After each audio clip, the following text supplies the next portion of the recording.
एक मिनिट समर, तू स्वानंदीच्या तोंडावर phone cut केलास आत्ता?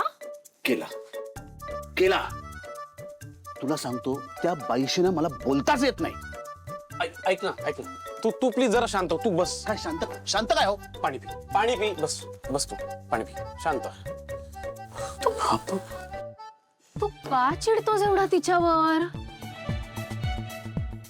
ऐकायचे काय म्हणाले मला म्हणाल्या मी आयुष्यातनं माणसं तोडणारा माणूस आहे. मी माणसं तोडतो, नाती तोडतो मी. काय माहितीये या बाईंना, वयाच्या 18व्या वर्षापासून मी माझ्या फॅमिलीला, माझ्या माणसांना घट्ट जोडून ठेवलंय. त्याला तोडलंय मी. वाटेल तसं बोलतात मला फोनवरती, सतत अपमान, सतत घालून बोलणं, सतत टोमणे मारणं. काही कळत नाही बाईंना. काहीतरी होईल तुला आता. दीर्घ श्वास. काय दीर्घ श्वास घे, दीर्घ श्वास काय घे. आणि मग शिकवायचा प्राणायाम, योगा. आधी चिडा लावायचं, शांत बसलेल्या माणसाला आधी उकसून चिडा लावायचं, आणि मग शिकवायचा प्राणायाम, शिकवायचा योगा. गप्पा बस, एकदम गप्पा बस. एक शब्द बोलू नकोस. नसेल बोलली ती, असेल कामात. तू नाही तोंड फुगून बसत, कोणाला उत्तर देत नाहीस. करतोस ना असं तू? समर, तुला कळत कसं नाहीये? नुकतंच लग्न झालंय ना तुमचं. आता कुठे एकमेकांचे स्वभाव तुम्हाला थोडे कळायला लागलेत, पण अजूनही तिचा स्वभाव, तिच्या सवयी पूर्णपणे कळलेला नाहीयेत तुला आणि तिला तुझ्या. तुला काय माहित असेल तुझ्या काही सवयी ज्या तिला खटकत असतील. सांगत नसेल तुला ती. सगळं बोलून दाखवतात फसाबस, काही सहन बिन करत नाही. बसा भांडत. माहेरी अहो असं कसं बोलताय तुम्ही? तुमची मुलगी आहे ना ती? हो, माझी मुलगी आहे. तिच्या आयुष्याचा प्रश्न मला माहिती आहे, पण माझी मुलगी आहे म्हणूनच बोलतेय मी. हे विकून खाईल ती तुम्हाला सगळ्यांना. खराब करेल, बर्बाद करेल तुमचं आयुष्य, तुमच्या फॅमिलीचं अख्खी वाट लावून टाकेल ती.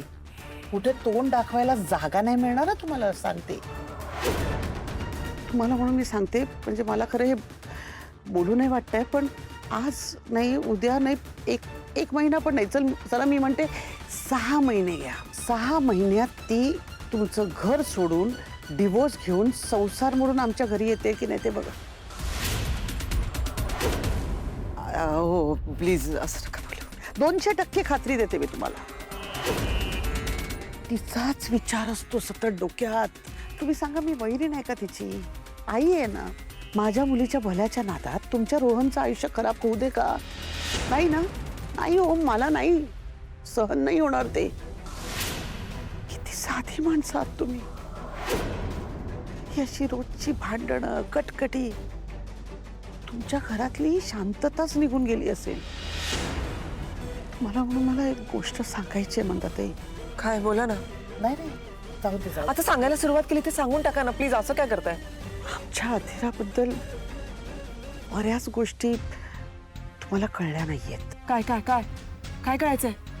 ओ बोला ना. ओ म्हणजे ओ बोला ना. असं ओ काय? ओ ऐका ना. पहिली गोष्ट, ओ ही गोष्ट आपल्यातच राहू दे प्लीज. हो. माज, आमच्या अधीराला खूप माज आहे, खूप ऍटिट्यूड आहे तिला. सगळ्यांना तुच्छ लेखते हो, नोकर समजते सगळ्यांना. काय झालं, लहानपणीच वडील गेले ना तिचे. सगळ्यांनी भयंकर डोक्यावर बसवलं तिला. आता तरी लग्न झालंय म्हणून जरा बरी वागत असेल तुमच्याशी. बरी? अहो बरीच म्हणायला हवं. आता पुढे बघा, तुमचं जगणं मुश्किल करेल. शेवटी मी तिची आई आहे हो. पण मी म्हणतात, मी पाया पडते तुमच्या. असं काय करताय? अहो किती मला पाया पडू. तुम्ही किती मानानं मोठे आहात. बसा बसा बसा. सावकाश सावकाश. असं नाही हो, असं नाही करायचं. बस बस. माझ्या अधीराला सांभाळून घ्या. नाही म्हणजे खरं तर चूक तिची नाहीये, चूक माझी आहे. तिला वेळीच 2 अशा लगावायला पाहिजे होत्या. बरोबर बोललात तुम्ही. हो ना, समरने अडवलं ना मला. वेळोवेळी असा करायचा तो. त्यांनीच डोक्यावर चढवून ठेवली आहे तिला, खूप लाडवून ठेवली आहे. त्यात शेंडे फळ ना. हेच तर झालं ना सगळं. काय करावं काही कळतच नाही तिला. बोला बा. ए, ए, काय नाही नाही नाही नाही नाही नाही हे वगैरे काही नको बाबा मला. प्लीज बंद नाही, असं नाही करू. हो, माझ्याकडे कशाला तुम्ही तिथं असं. माझ्या हत्तीला सांभाळा प्लीज. तुम्ही रडू नका ना प्लीज. तुम्ही का रडताय. हे बघा घेतले ना, हा ठेवले. हं? रडू नका तुम्ही. दिवसभर भांडा तुम्ही. मला ना तुला काही सांगायचंच नाहीये. तुला काय करायचं ना ते कर तू आता. डार्लिंग डार्लिंग प्लीज, तू माझ्यावर चिडू नकोस आता.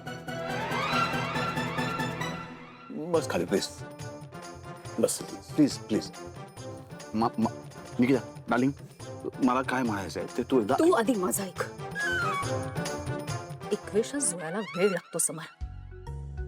असं चिडत राहिलास ना तर तुम्हा दोघांमध्ये जो काही थोडाफार संवाद होतोय ना आता, तोही थांबेल. फुल स्टॉप लागेल.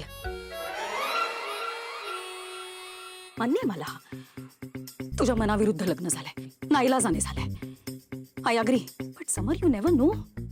यातनं एक चांगलं नातं निर्माण झालं उद्या तर.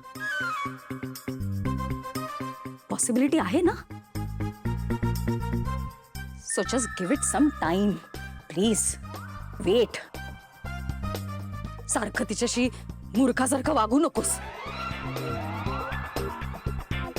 थोडा मान देऊन बघ ना तिला. बघ तिच्याशी नीट वागून. फोन ठेवायचा, चिडचिड करायची, हे चांगलं नाही दिसत समर. आणि मी म्हणते सगळं विसर. हे सगळं विसरून जा तू. पण किमान स्वानंदीच्या माहेरी तुझी बहीण राहते आता. तिच्याच भावाशी तू लग्न लावून दिलंस ना तुझ्या बहिणीचं.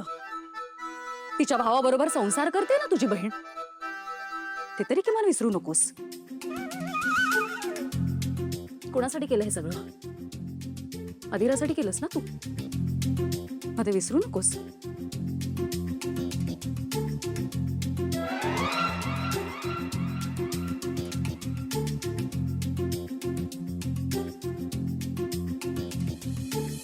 अजून एक सांगायचं होतं.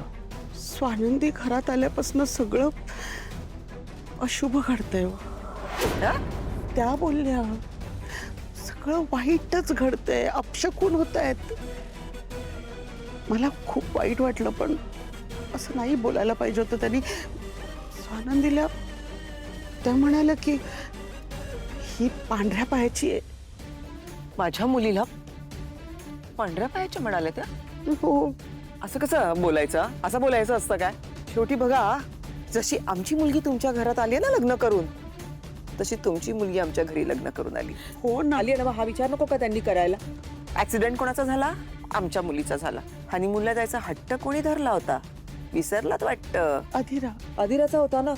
मग आम्ही तुमच्या मुलीला पांढऱ्या पायाची म्हटलं तर कसं वाटेल. बरं वाटेल नाही ना. पण आम्ही नाही म्हणणार असं.